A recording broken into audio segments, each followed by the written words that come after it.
જય વિહતમાં મિત્રો, ઘણા દિવસથી સોશિયલ મીડિયામાં એક ચર્ચા ચાલી રહી છે, જે બાબતને આજે ચોખવટપૂર્ણ હું ગુજરાતની જાહેર જનતા, નાત વિહોતર રબારી સમાજને એક ચોખવટ કરવા માંગુ છું કે 4 દિવસ પહેલા મારો કાર્યક્રમ રામપુરા બંકોળા હતો.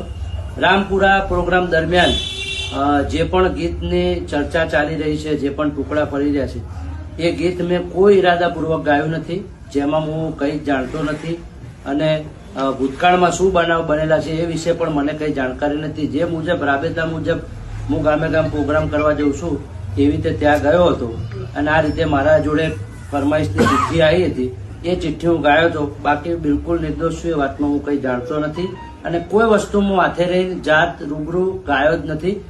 જે મારા 4 ગામ અહીંયા હાજર છે, મારા ગામના શેમાળા હાજર છે, મારો 150 ઘરનો ચેહરનગરનો નેહડો હાજર છે.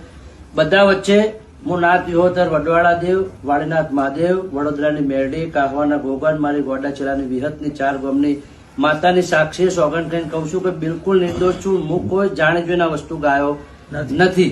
તે છતાંય નાત વિહોતર મારો માને બાપ છે, મારા સમાજમાં જીવવાનું છે, સમાજમાં મરવાનું છે. જો મારા સમાજના 4 દિવસમાં કઈ બી લાગણીને ઠેસ પહોંચી હોય તો મારે સમાજની માફી માંગવા માટે હું 1000 વખત તૈયાર છું. મારા રબારી સમાજની 2 હાથ જોડીને માફી માંગુ છું. જય વિહત.